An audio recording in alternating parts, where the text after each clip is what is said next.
주의 빛과 주의 진리를 보내시어 나를 인도하시고 주의 거룩한 산과 주께서 계시는 곳에 이르게 하소서. 그런즉 내가 하나님의 제단에 나아가 나의 큰 기쁨의 하나님께 이르리이다. 하나님이여, 나의 하나님이여, 내가 수금으로 주를 찬양하리이다. 하나님은 영이시니 예배하는 자가 영과 진리로 예배할지니라. 아멘.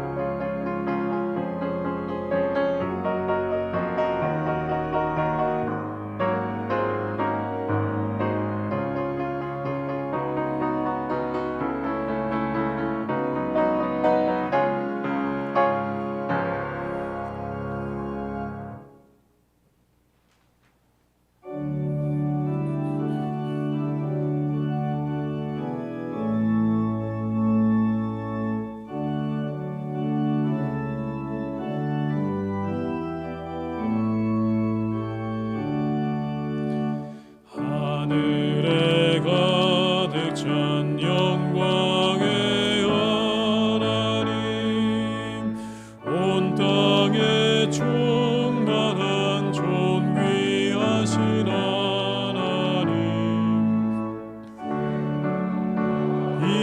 빛으로 지혜와 권능으로 언제나 우리를 지키시는 성부와 성자와 성령 삼위의 하나님, 우리 예배를 받아주시옵소서.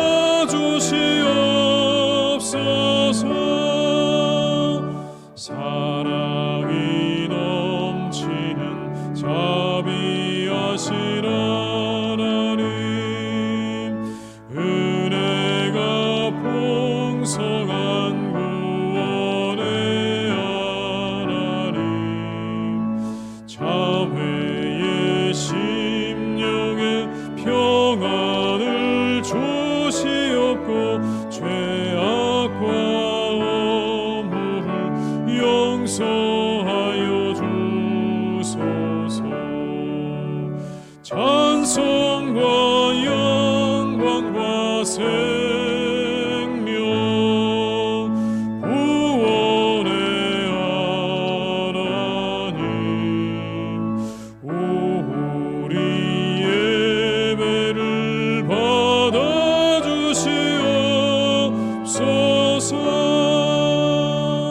연약한 심령을 굳게 세워주시고 우둔한 마음을 지혜롭게 하시고 주의 뜻 받들어 참되게 살아가며 주 말씀 따라서 용감하게 하소서. 권능과 지혜와 사랑 은혜의 하나님, 우리 예배를 받아주시옵소서.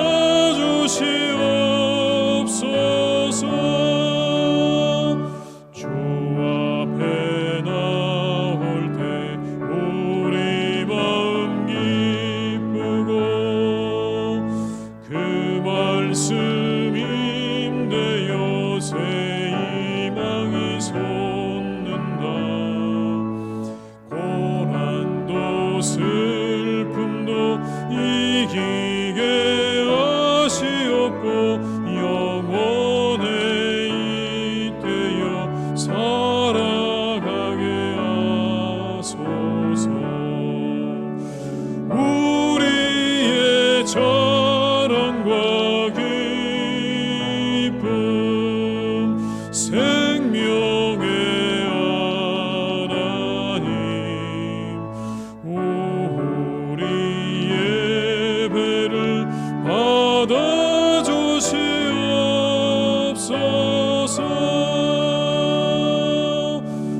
성시교독은 80번입니다.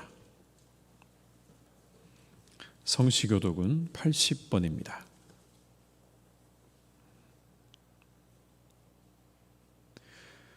우리가 이 보배를 질그릇에 가졌으니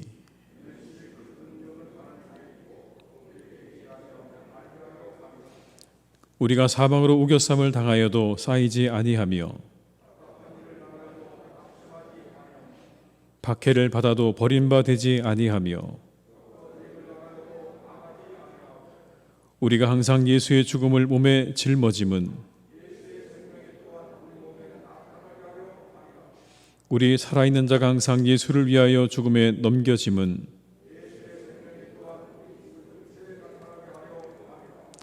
아멘. 이 시간 참회 기도를 함께 드리시겠습니다.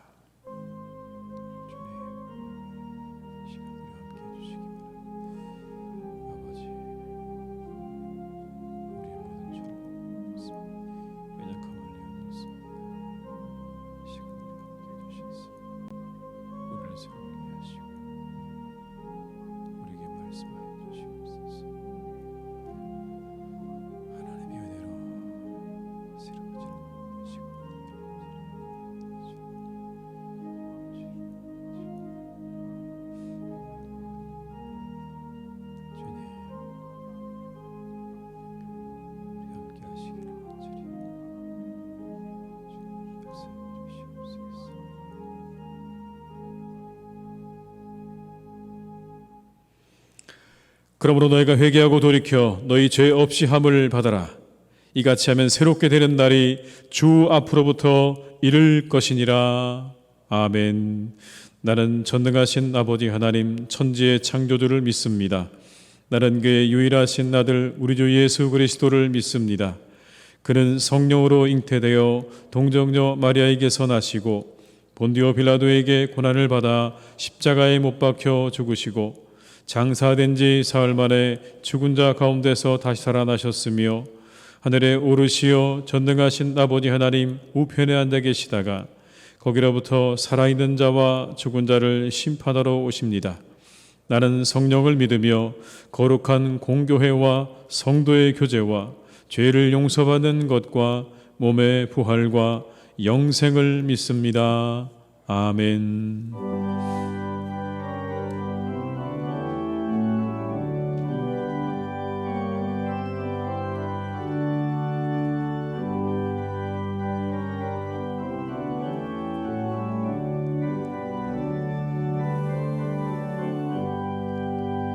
주는 나를 기르시는 목자요 나는 주님의 귀한 어린 양 푸른 풀밭 맑은 시냇 물가 나를 늘 인도하여 주신다.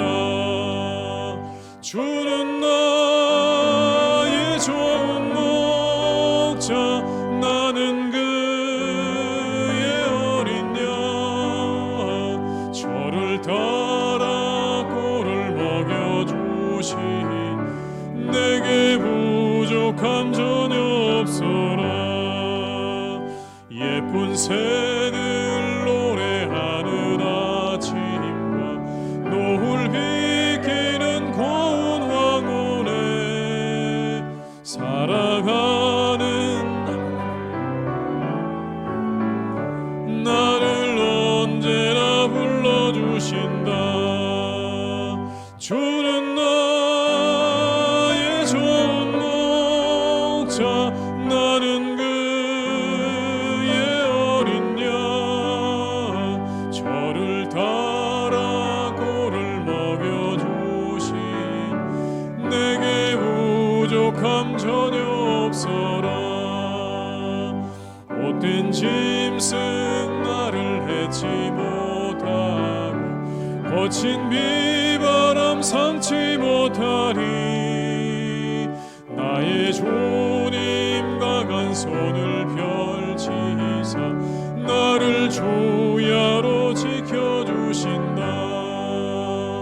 주는 나의 좋은 목자 나는 그의 어린 양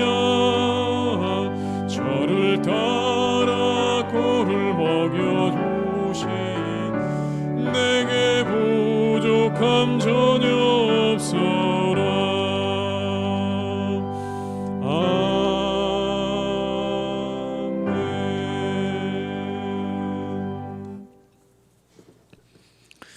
오늘 거룩한 날 우리에게 주신 하나님의 말씀은 사사기 13장 17절로 25절의 말씀입니다.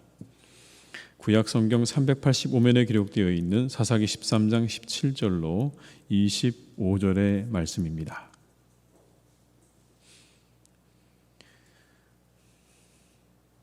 사사기 13장 17절로 25절의 말씀을 받들어 봉독하겠습니다. 마노아가 또 여호와의 사자에게 말하되 당신의 이름이 무엇이니이까? 당신의 말씀이 이루어질 때 우리가 당신을 존귀 여기리이다 하니 여호와의 사자가 그에게 이르되 어찌하여 내 이름을 묻느냐? 내 이름은 기묘자라 하니라. 이에 마노아가 염소 새끼와 소재물을 가져다가 바위 위에서 여호와께 드리매 이적이 일어난지라. 마노아와 그의 아내가 본즉 불꽃이 제단에서부터 하늘로 올라가는 동시에 여호와의 사자가 제단 불꽃에 휩싸여 올라간지라. 마노아와 그의 아내가 그것을 보고 그들의 얼굴을 땅에 대고 엎드리니라.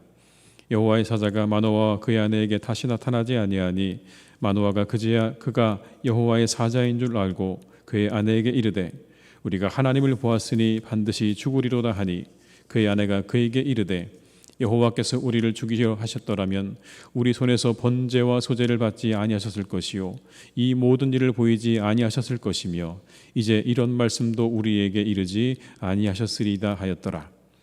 그 여인이 아들을 낳음에 그의 이름을 삼손이라 하니라. 그 아이가 자라매 여호와께서 그에게 복을 주시더니 소라와 에스다올 사이 마하네단에서 여호와의 영이 그를 움직이기 시작하셨더라. 아멘. 이 시간 함께 드리는 기도로 기도하시겠습니다.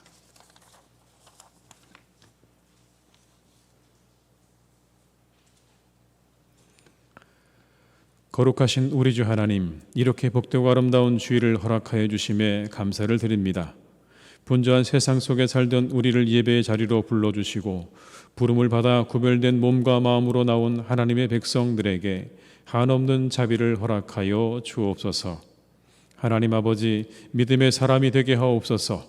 말씀을 통해 성경을 많이 안다고 하나님을 믿는 것이 아님을 깨닫습니다. 아는 것이 믿음에 이를 수 있도록 은혜를 베풀어 주옵소서. 하나님께서 우리에게 확신에 찬 믿음을 요청하실 때 굳건한 믿음을 가지고 하나님께 나아가게 하시고 그 믿음으로 복음을 전하고 말씀을 가르치고 이웃들을 돕게 하시며 병든 자들은 고침받게 하옵소서. 하나님 아버지, 우리의 삶이 허비되고 낭비되지 않게 하옵소서. 사망의 권세를 이기신 주님께서 우리를 자유케 하심에 감사를 드립니다. 새 생명 얻은 우리의 삶을 낭비하지 않게 하시고 유한한 시간 속에서 하나님의 뜻을 이루며 하나님을 기쁘게 하는 삶 살게 하옵소서. 죽음 앞에 두려워하지 않게 하시고 염려하지 않게 하옵소서. 죽은 것이 아니라 잠든 것을 기억하며 부활을 믿게 하옵소서. 부활을 믿는 신앙으로 주와 함께 죽으러 가는 인생, 하나님 나라를 위해 순종하는 복된 인생, 하나님께 칭찬받는 인생 되게 하옵소서. 하나님 아버지, 코로나19를 소멸시켜 주옵소서. 코로나19 확진자의 수가 급증하여 고통받는 우리나라와 온 세계를 긍휼히 여겨주시기를 기도합니다. 백신 공급과 접종 과정이 원활하게 이루어지게 하시고 치료제가 속히 상용화되어 모두가 안정을 찾게 하옵소서. 이를 위해 쓰시는 의료진들과 공무원들을 기억하여 주시고 코로나19로 힘들어하는 환자와 유가족들에게 치유와 위로를 허락하여 주옵소서. 코로나19 거리두기가 2주 연장되면서 자영업자들의 어려움이 더욱 심각해지고 있습니다. 하나님께서 위로하여 주시고 요셉처럼 슬기롭게 전화갈 수 있는 지혜를 주시옵소서. 하나님 아버지, 우리 교회를 사용하여 주옵소서. 하나님 나라와 의를 구하는 교회 되게 하옵소서. 빛과 소금이 되는 교회 되게 하옵소서. 온 세상에 복음을 전하는 교회 되게 하옵소서. 그리스도 안에 더욱 하나 되어 큰 부흥을 경험하는 교회 되게 하옵소서. 교회에 오는 자마다 주님의 구원을 경험하게 하시고 주님의 지혜를 얻게 하시고 주님의 은혜 속에 살아나게 하옵소서. 우리 교회를 축복하여 주셔서 몸과 마음이 상한 영혼들이 기적을 체험하고 하나님께 영광을 돌리게 하옵소서. 하나님 아버지, 생명을 지켜 주옵소서. 생명의 위협을 느끼는 아프간인들을 긍휼히 여겨 주옵소서. 탈레반이 사면령까지 내리며 보복하지 않겠다고 공언했지만 실제로는 잔혹한 폭력과 위협이 도처에서 일어나고 있습니다. 생명의 하나님, 그 땅을 불쌍히 여겨 주옵소서. 영과 진리로 예배드리는 이 시간, 하나님께 영광 돌리는 예배, 그리스도의 능력이 임하는 예배, 새로운 피조물로 변화받는 예배 되게 하옵소서. 예수님의 이름으로 기도드립니다. 아멘.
아멘.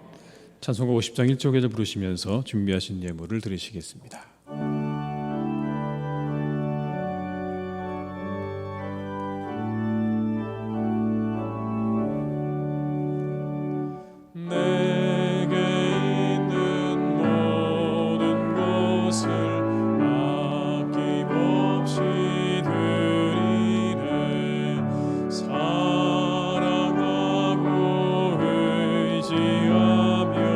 주만 따라 살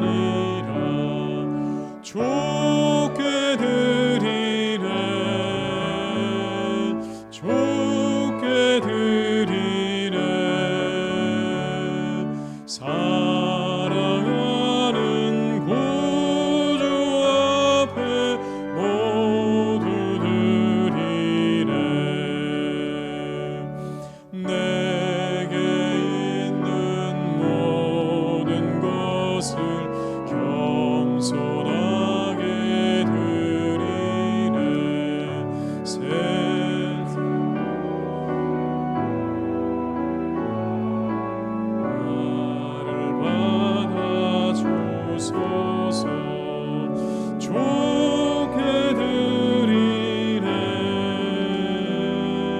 좋게 드리네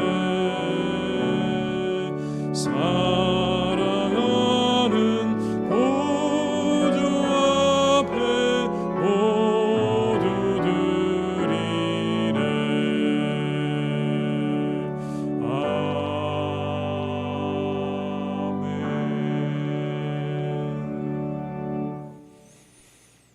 하나님 아버지, 우리가 고난 중에도 주께 감사를 드립니다.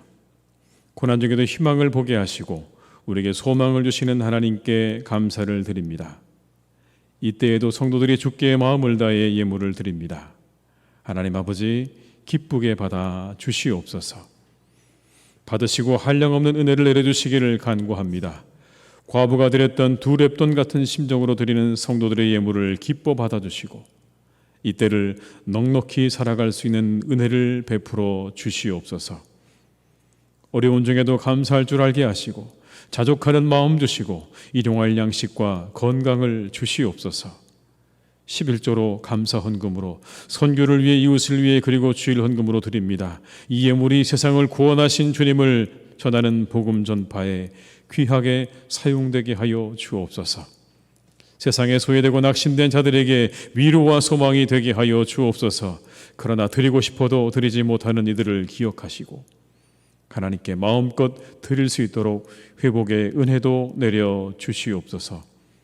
오늘도 우리 성도님들 어느 곳에서 예배하든지 지켜주시고 영과 진리로 예배하게 하시고 하나님께서 주시는 은혜를 누리게 하여 주시옵소서. 오늘도 우리와 함께 하시며 우리의 소망 되시는 예수님의 이름으로 기도드립니다. 아멘.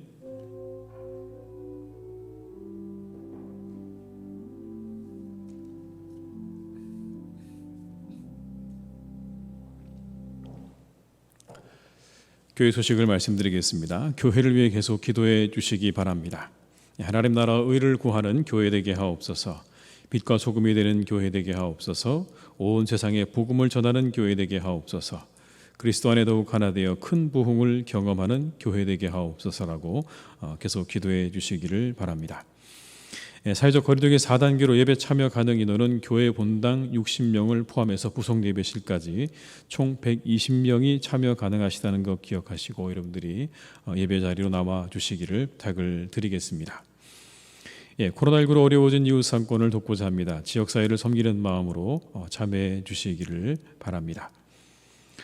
성경 강좌가 9월 7일 화요일부터 실시간 영상으로 시작되겠습니다. 직장인들을 위해 성경 강좌 영상을 홈페이지 게시판에 올려놓도록 하겠습니다. 성도님들의 많은 참여와 관심을 부탁드리고요. 사도행전과 또 성경 인물을 보는 통해 보는 하나님이라는 제목으로 목사님들께서 준비하도록 하겠습니다. 금요 구역 모임과 수요 전도대는 정부 대응 단계가 완화될 때까지 연기하도록 하겠습니다.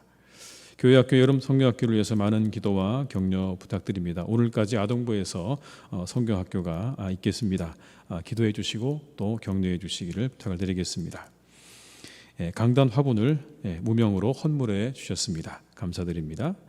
입원하신 분들과 환우들을 위해서 계속 기도해 주시기를 부탁드립니다. 이상 광고를 마치겠습니다.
아멘. 은혜로운 찬양 감사드립니다.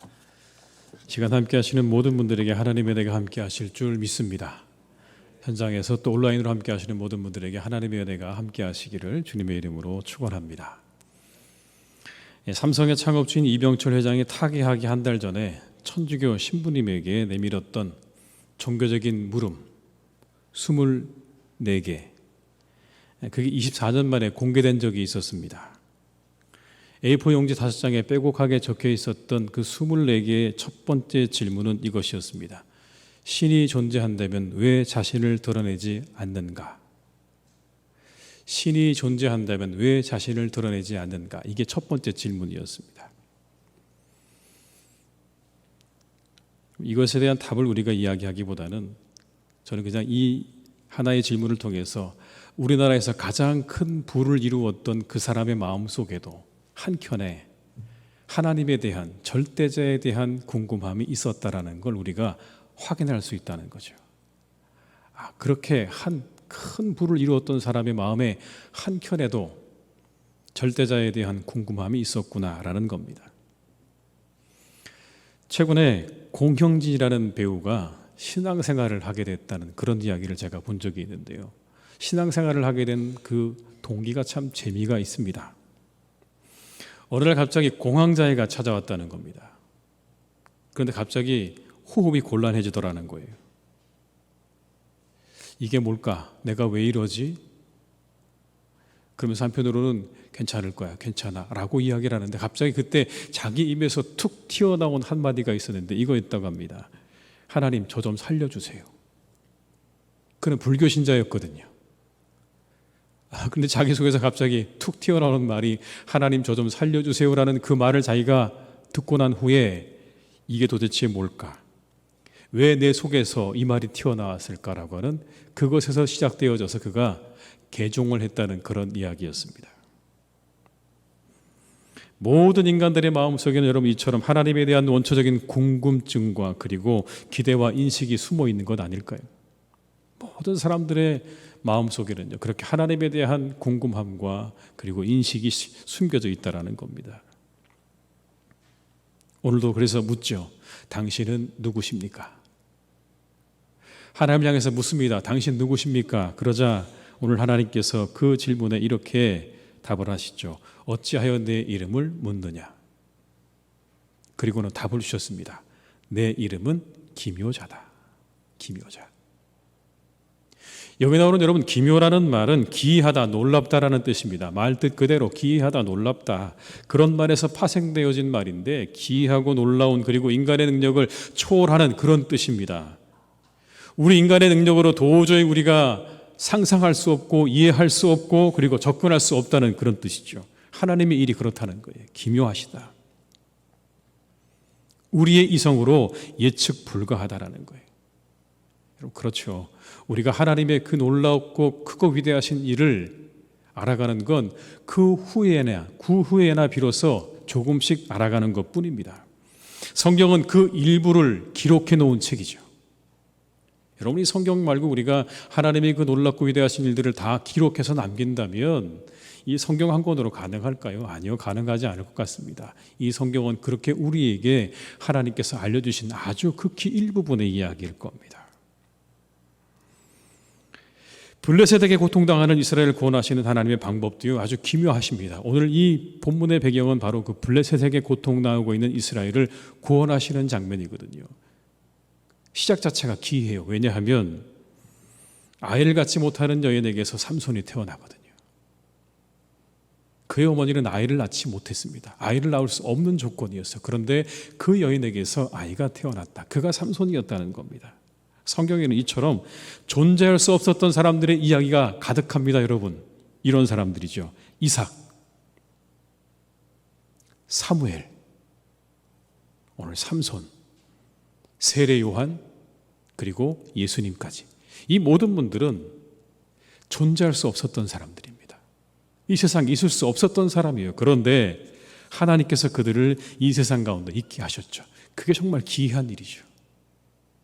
우리의 이성으로 생각할 수 없는 그런 일들인 겁니다. 그런데 한 가지 더 다른 점이 있어요. 뭐가 다르냐면 앞에 말씀드린 세 사람, 이삭과 사무엘과 세례 요한과 예수님이 다른 점이 있습니다. 앞에 세 사람은요, 그들이 태어남을 통해서 그 어머니들의 수치와 불명예가 다 사라졌다는 거예요. 저 아이를 낳지 못하는 여인이라고 하는 그 수치와 불명예가 자신들이 그 아이를 낳음을 통해서 다 사라지게 되었어요. 그런데 예수님은요, 달랐습니다. 오히려 예수님이 태어남을 통해서 더 많은 의심과 불명예가 그의 어머니에게 지워졌어요. 완전히 다르죠. 예수님 철저하게 모든 명예와 영광을 다 잃고 시작하셨어요. 그래도 다른 사람들은 그랬겠죠. 아이를 낳지 못하는 여인이 아이를 낳았으니 얼마나 여러분 축하를 받고 축복을 받았겠습니까? 그리고 바로 그 아이가 그 어머니의 아이 아닙니까? 그러니 얼마나 사람들이 축하를 해주었겠어요. 그런데 예수님은 그게 아니었다고요. 다 잃고 시작하셨어요. 어떤 명예도 어떤 영광도 없이 시작하셨습니다. 참 인간적으로 이해하기 어려운 부분이죠. 이런 것들이 아주 기묘한 것이죠. 이처럼 우리가 하나님의 뜻을 다 알고 이해할 수 있을까요? 그럴 수 없을 것입니다. 이스라엘 사람들 계시를 통해 태어난 삼손에게 기대했어요. 이 삼손은 소명을 가지고 태어났거든요. 블레셋에 대항해서 이 압제받고 있는 이스라엘 백성들을 구원해낼 것이라고 하는 그러한 소명을 가지고 태어난 그런 어린 아이였습니다. 그리고 그의 어머니는 그 아이를 이미 나실인으로 소원을 했습니다. 그래서 사람들은 기대했죠. 그가 나실인으로 살 것이다라고 하는 기대를 했습니다. 순종과 헌신으로 하나님께 그렇게 나아갈 것이고 그것을 통해 우리가 또 다른 구원을 경험하게 될 것이라는 기대를 가지고 그를 바라보았습니다. 역시나 여러분, 그는 싹이 보였습니다. 아주 힘이 셌거든요. 철저하게 하나님 앞에 드려진 사람, 계시를 통해 태어난 사람, 그리고 하나님이 그에게 특별한 은사를 주셔서 누구보다 강력한 힘을 가지고 있는 그 사람 바라보면서 여러분 얼마나 이스라엘 백성들이 기대했겠습니까? 아, 저 사람이면 되겠구나. 근데 완전히 빗나갔죠. 그를 향한 기대는 완전히 빗나갔습니다, 여러분. 그는 그 놀라운 힘으로 자신의 탐욕을 치우기에 바빴어요. 그리고 마지막에는 두 눈이 뽑혀서 블레셋의 그 성 안에서 맷돌을 돌리는 그러한 신세로 전락하고 말았습니다. 다 끝났죠, 여러분. 이제 이스라엘 백성들에게 더 이상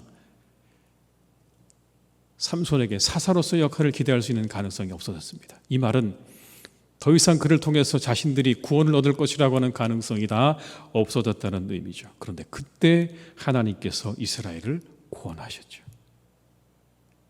모든 기대가 다 사라진 그때, 이제 더 이상 희망이 없고 모든 것이 다 이제 절망만 남아있는 그 상황에서 하나님께서 이스라엘을 구원하시는 장면이 성경에 나와요. 근데 그런 이야기가 성경에 또 나옵니다. 어디 나오는 줄 아십니까? 십자가에서 나와요. 십자가, 다 끝난 자리죠. 모든 사람들이 다 예수님의 곁을 떠나버렸습니다. 이제 더 이상 기대할 게 없었거든요. 아, 저분이 이제 죽는구나, 끝이구나, 이제 더 이상 기대할 게 없구나. 그런데 그 자리에서 하나님께서 우리를 구원하셨잖아요. 극적인 반전이죠. 모든 기대가 사라진 자리에서 우리를 구원하셨어요. 누가 십자가에서 우리를 구원하실 거라고 여러분 상상할 수 있었을까요? 아무도 여러분, 사람을 하나님께서 십자가에서 구원하실 거라고는요, 그 누구도 상상할 수 없었습니다. 인간으로서 가장 낮고 천한 자리, 인간의 마지막 삶의 자리를 우리가 이야기할 때 그 십자가보다 더 낮은 자리가 어디 있겠습니까? 없습니다. 그런데 그 자리에서 우리를 구원하셨다고요. 이 얼마나 놀라운 극적인 반전입니까? 십자가의 사건, 기묘함 그 자체이죠. 오늘 이스라엘을 구원하신 하나님의 사건도 아주 기묘하고 극적인 것이죠. 하나님은 기묘자이십니다. 놀라우신 분이죠. 여러분, 이 믿음이 우리로 하여금 기대하게 하는 거죠. 하나님을 향한 기대를 가지게 하는 겁니다. 여러분, 기대하십시오. 하나님을 기대하십시오. 우리 하나님 어떤 분이시라고요? 기묘하십니다. 놀라운 분이시다. 우리 옆에 계신 분들에게 이렇게 한번 인사를 나눠볼까요? 하나님을 기대합시다. 이렇게. 하나님을 기대합시다. 근데 여러분, 하나님은 방법은 기묘하신데 목표가 분명하세요. 우리가 하나님의 계획과 방법 다 모르죠. 그 뜻도 다 몰라요. 측량할 수 없게 하셨다고 말씀하셨어요. 만약에 이 측량할 수 있다면 하나님이 아니실 거예요. 측량할 수 없음이 하나님의 하나님 되심의 증거입니다, 여러분. 만약 우리의 예측 안에 하나님께서 그 범위 안에 계시다면 이미 그분은 하나님이 아니신 거죠, 여러분. 하나님의 하나님 되심은 측량할 수 없음에 있는 거예요. 그래서 하나님의 계획과 방법은 우리가 측량할 수 없어요. 다만 아까 말씀드렸던 것처럼 확인할 수 있을 뿐이죠. 시간이 지나고 난 다음에 확인할 수 있을 뿐입니다. 성경이 그걸 우리에게 보여주세요. 도무지 측량할 수 없는 하나님의 놀라운 계획과 섭리를 우리에게 보여주십니다. 그래서 우리 인간들은요, 불안해요. 왜냐하면 다 모르니까요. 다 알고 싶은데, 하나님 계획이 어떠한지 보고 싶고 알고 싶은데 우리가 다 알지 못하니까 때로 우리는 불안하고 염려하죠. 그런데 그 인간들을 향해서 성경은 또 다른 하나를 말씀해 주십니다. 이겁니다. 그 계획과 섭리가 측량할 수 없기는 하지만 그러나 하나님의 목표는 분명하다. 그 목표를 향해 가는 과정과 방법은 우리가 예측할 수 없는, 우리가 상상할 수 없는 그러한 방법까지도 하나님께서 다 사용하시지만 그러나 그 목표는 분명하다. 오늘 여러분이 삼손의 사건과 예수님의 십자가의 사건을 통해서 우리에게 확인할 수 있는 건 뭐죠? 목표는 분명하죠. 그 목표는 한 가지입니다. 구원이었습니다. 구원. 이스라엘 백성들을 구원하시기 원하시는 그 목표, 그리고 우리를 구원하시기 원하시는 하나님의 그 목표. 하나님의 목표는 거기 있어요. 사람들을 구원하시는 것을. 오늘 이 블레셋의 손에서 이스라엘을 구원하신 하나님과 모든 죄와 사망의 권세에서 우리를 건지신 그 하나님이 같은 분입니다. 그렇다면 하나님이 우리를 향하신 목표는 언제나 한 가지인 거죠. 사람을 구원하기 원하시는 하나님의 그 목표는요, 변함이 없는 겁니다. 다만 그 목표를 향해 가는 과정과 방법이 우리가 생각하는 것 이상을 뛰어넘기 때문에 우리가 때로 불안하고 염려하기도 하지만 성경은 말씀합니다. 하나님은 선을 향해 가시고 구원을 향해 가신다. 결국 붙잡혀 머리털이 잘리고 두 눈이 뽑힌 삼손을 통해 이스라엘을 블레셋의 손에서 구원하셨습니다. 그 계획을 이루셨어요. 우리가 다 그 계획 알 수 없지만 목표가 분명하시다고요. 목표가 분명하면 여러분, 실패도 과정이 됩니다. 목표가 분명하면 실패도 과정이 된다고요, 여러분. 우리가 잘 아는 자동차왕 헨리 포드는요, 농촌에서 태어났습니다. 16살 때 디트로이트로 가서 우리가 잘 아는 에디슨의 세운 회사에 들어가서 직공으로 일을 하게 됩니다. 열심히 일을 했어요. 인정도 받게 됩니다. 그런데 그가 어느 날 에디슨에게 이렇게 한 가지 질문을 합니다. 가솔린이 기계를 돌릴 수 있는 힘을 낼 수 있을까요? 라는 게 질문이었습니다. 가솔린이 기계를 돌릴 수 있는 힘을 낼 수 있을까요? 당시만 해도 여러분, 이 석유의 사용은 등유를 사용해서 보일러가 대세였다고 해요. 그래서 이 가솔린, 우리가 흔히 알고 있는 휘발유라고 하는 건 그 등유를 정제하는 과정에서 나온 부산물 정도로 여겨졌다는 겁니다. 별로 쓸모가 없다고 생각했던 거예요, 휘발유를요. 그 말에, 그 질문에 에디슨이 답을 해줍니다. 그렇지, 움직일 수 있지. 이게 답이었습니다. 여러분, 그 대답 하나를 붙잡고요, 확신을 가지고 가솔린 자동차 엔진을 만들기를 시작한 겁니다. 그게 목표인 거예요. 나는 가솔린으로 움직이는 자동차를 만들겠다고 하는 목표를 가지고 그가 그 사업에 뛰어든 겁니다. 1년 지나고요, 2년 지나고 3년 지났어요. 계속 실패하는 거예요. 5년 지나도 실패했고 6년 지나도 실패했고 또 실패하고 7년, 8년 지나도 계속해서 성공하지 못하고 계속해서 실패했습니다. 몇 년 만에 만들었는지 아십니까, 여러분? 13년 만에 만들었습니다. 13년 만에. 목표가 분명해지면 실패도 과정이 되는 거예요. 목표가 없으면 우리의 모든 과정은 아무것도 아닙니다. 그런데 여러분, 목표가 분명해지면 실패도 과정이 된다고요. 이 이야기는 하나님의 목표가 분명하다는 것은 분명한 하나님의 목표 아래 모든 것이 다 도구가 되는 것이고 재료가 된다는 것을 우리에게 의미하는 겁니다.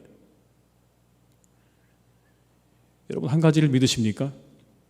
하나님이 우리를 향하신 각 사람을 향하신 계획과 목표가 있다는 걸 여러분 믿으십니까? 여러분을 향한 목표와 계획이 있으심을 믿으십니까? 여러분, 우리 그걸 믿잖아요. 그렇다면 우리 안에 일어나는 모든 일들, 우리를 향해 가지고 계신 하나님의 목표, 그 목표를 이루어 가시기 위해서 우리에게 일어나는 모든 일들은 다 여러분 과정인 겁니다. 때로 우리가 상상할 수 없는 그러한 일들조차도, 이해할 수 없는 일들조차도 다 과정이 되는 거죠. 우리가 그렇게 생각하고 우리의 모든 현실을 받아들이게 되면요, 우리에게 다가오는 모든 일들이 나를 더 강화시켜주는 겁니다. 나를 강하게 만들어주는 거죠. 모든 순간 우리는 깨닫고 배우고 알게 되고 담대해지는 겁니다. 어떠한 일을 통해서도 우리는 발전을 이루어가게 되는 것이죠. 왜요? 과정이니까.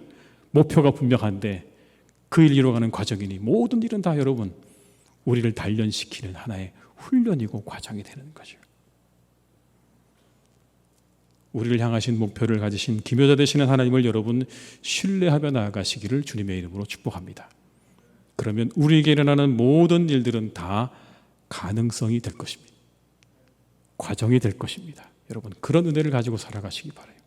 왜 내게 이러한 일이 일어났을까? 거기에 우리가 몰두해서 거기에 빠져서 그 일들 때문에 일어나지 못하고 헤어나오지 못하는 그런 일이 아니라 하나님이 왜 내게 이러한 일을 허락하셨을까라고 우리가 그렇게 하나님을 향해서 믿음의 선언을 하면서 나아갈 수 있다면 우리의 모든 시간은 다 우리에게 가능성으로 열려지는 그런 은혜가 있게 될 줄로 믿습니다.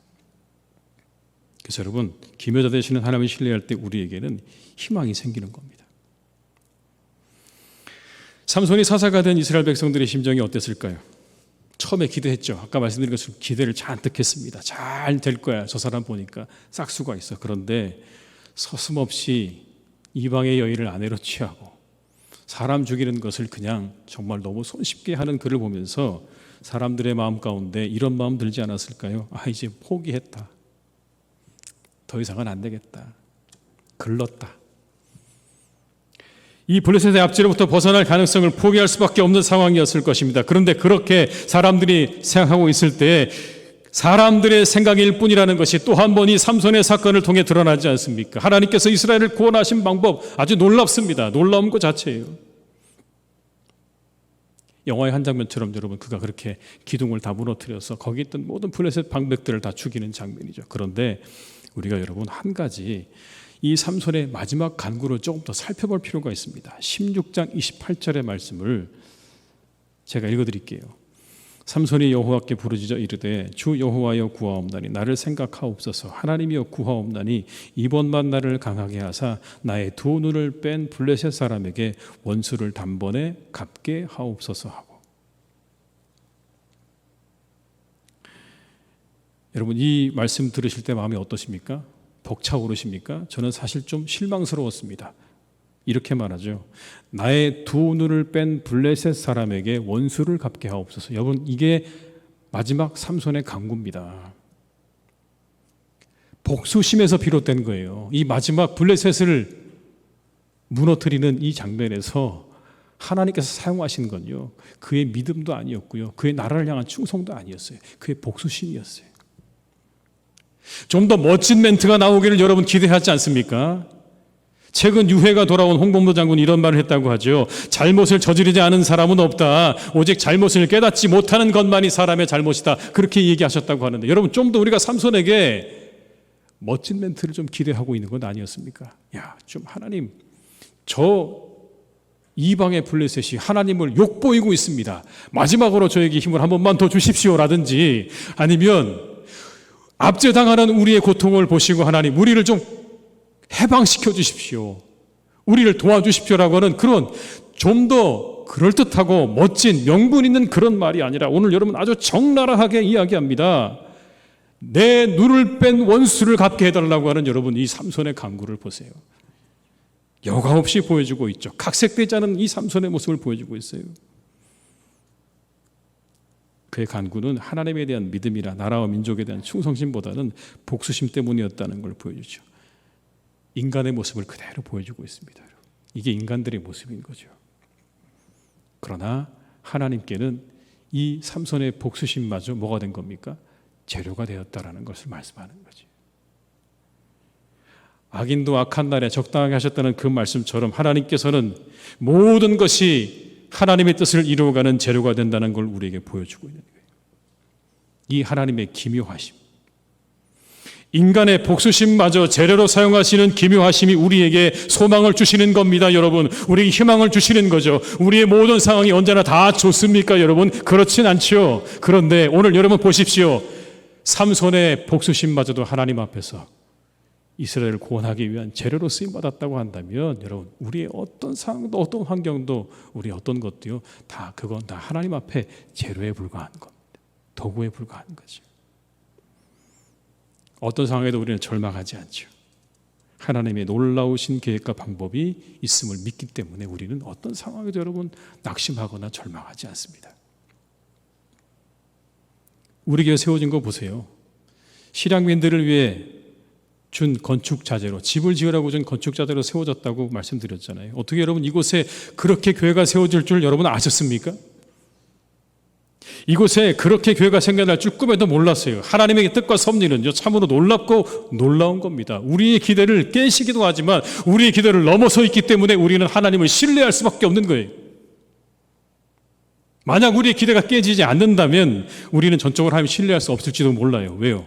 우리의 기대 안에 머물고 계시다는 이야기는요, 우리의 온전하지 않은 그 기대에 하나님께서 벗어나지 않으신다는 의미인 것이고, 불완전한 우리를 따라 움직이시는 하나님께 여러분, 우리가 어떻게 온전한 신뢰를 드릴 수 있을까요? 그러나 하나님 그런 분 아니시죠. 모든 걸 꿰뚫어 보십니다. 모든 시간 속에 거하시고 모든 공간 속에 거하시고, 그래서 하나님의 역사는 우리의 기대를 뛰어넘을 때가 많습니다. 그러나 우리는 우리의 기대가 깨져도 낙심하지 않습니다. 우리는 그곳에서 더욱더 큰 하나님의 소망을 바라보고 어떻게 이루어 가실까를 생각하고 바라볼 수 있는 거죠. 얼마나 놀라운 유익입니까, 여러분? 우리 앞에 예상치 못한 일들, 기대하지 못했던 일 때문에 우리가 낙심하고 좌절하기가 쉬운데, 그런 일들이 새로운 소망으로 그리고 하나님의 경이로우심으로 보여질 수 있다면 이게 여러분 얼마나 큰 은혜입니까? 우리에게 닥치는 그 모든 일이 하나님의 경이로움으로 보여질 수 있다면 여러분, 그게 얼마나 멋진 신앙이에요. 저는 여러분들이 그런 믿음을 가지시기를 주님의 이름으로 축원합니다. 내 앞에 일어난 모든 일들이 하나님의 경이로움으로, 기묘하신 하나님께서 일을 이루어 가시는 하나의 과정으로 그렇게 우리가 믿어지고 보여진다면 여러분, 거기는 우리는 얼마나 많은 것들을 얻을 수 있을까요? 전신의 55%, 3도 화상 입고 기적처럼 살아나서 이제는 한동대 교수로 사역하는 이지선 교수, 잘 아시죠, 여러분? 심각한 화상을 입고 의사들이 다 죽을 거라고 얘기했는데 살아났어요. 3시간밖에 약효가 가지 않는 진통제 하루 3번밖에 못 맞는데 그거 맞고 24시간 버텨야 했다고 합니다. 굉장히 고통스러운 시간이었을 게 분명해요. 그런데 지금은 한동대에서 사회복지를 가르치고 있는데요, 이런 일을 한답니다. 수감자 부모를 둔 자녀들을 돕고 있대요. 또 화상 환자들을 어떻게 도울까를 연구하고 돕고 있대요. 저는 그 인도하심이 놀랍죠. 그런데 저는 그분의 그런 모든 모습 가운데 가장 공감되었던 말이 하나 있는데 이거였습니다. 꼭 한번 하나님께 따지고 싶습니다라는 이야기였어요. 그럴 것 같아요. 만약에 제가 그런 상황이라면 따지고 싶을 것 같아요. 그 꽃다운 나이에 전신에 화상을 입게 되었을 때 여러분 얼마나 힘들었을까요? 근데 이런 고백을 하더라고요. 병원에 입원한 지 7일 만에 처음으로 물을 먹게 됐대요. 근데 그 물 맛이 너무나 맛있었대요. 이렇게 시원하고 맛있는 거구나.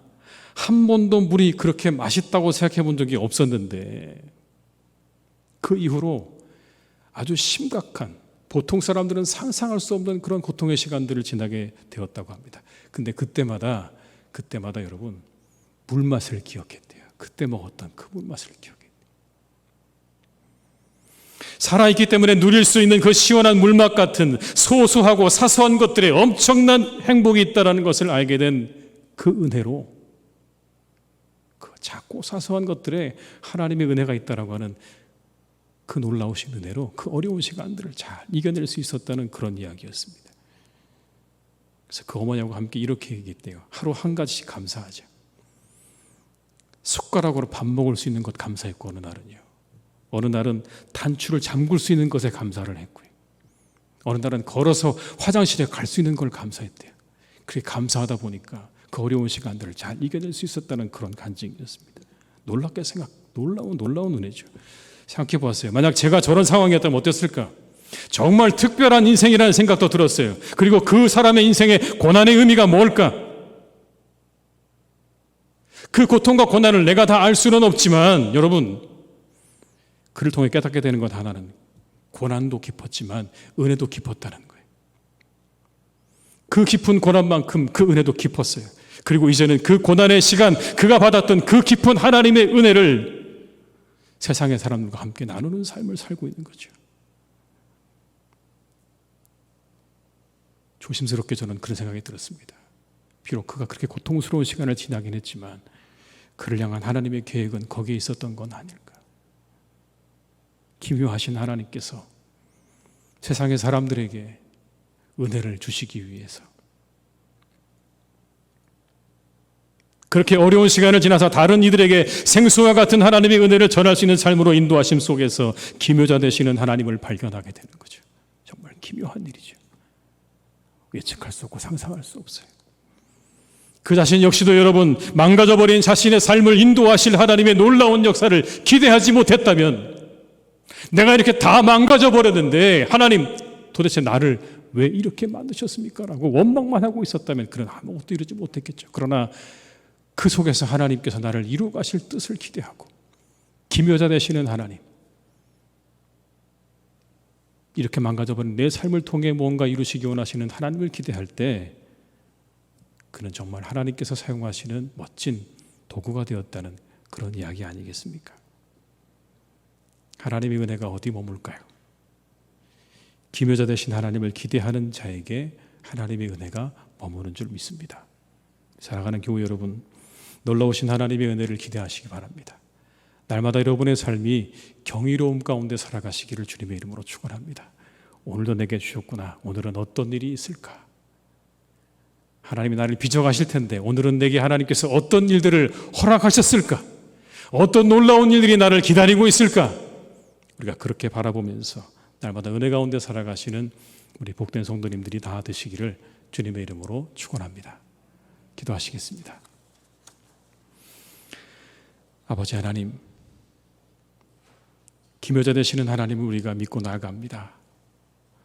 우리는 그 안에서 소망을 갖고, 우리는 그 안에서 낙심하지 않고, 우리는 그 안에서 자유합니다. 우리의 모든 예측을 벗어나 계시기에 하나님, 오히려 우리는 자유합니다. 주님, 오늘도 그 주님 붙잡고 나아갈 수 있기를 간절히 원합니다. 우리를 향하신 목표를 가지신 그 하나님의 놀랍고 위대하신 그 은혜와 그 기묘하심에 우리를 맡겨드리며, 오늘도 우리가 그 은혜 속에서 늘 감사하고 기뻐하며 우리의 모든 삶에 일어나는 일들을 내 삶의 능력으로, 내 삶의 가능성으로 삼고 살아가는 우리 모든 성도님들 다 되게 하여 주시옵소서. 감사드리고 예수님의 이름으로 기도드립니다. 아멘.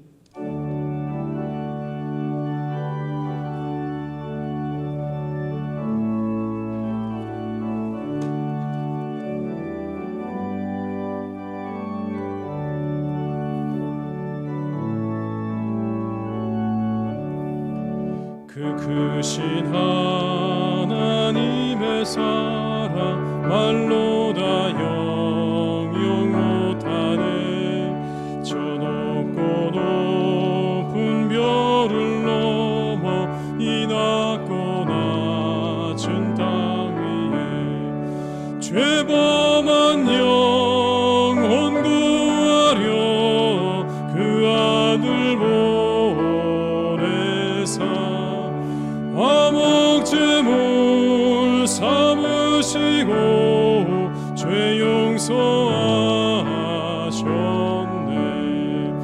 하나님 크신 사랑은 증량 다 못하네. 영원히 변치 않는 사랑 성도여 찬양하세. 괴로운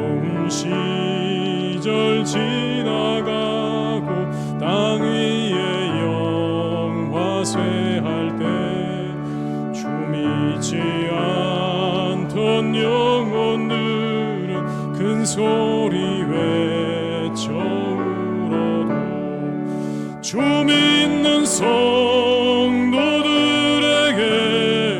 큰 사랑 베푸사 우리의 죄 사했으니 그래 잊을까. 하나님 크신 사랑은 증량도 못하네. 영원히 변치 않는 사랑 성도여 찬양하세. 하늘을 두루마리 삼고 바다를 먹물 삼아도 한없는 하나님의 사랑 다 기록할 수 없겠네. 하나님의 크신 사랑 그 어찌 닿았을까. 저 하늘 높이 쌓아도 채우지 못하리. 하나님 크신 사랑은 증량도 못하네. 영원히 변치 않는 사랑 성도여 찬양하세.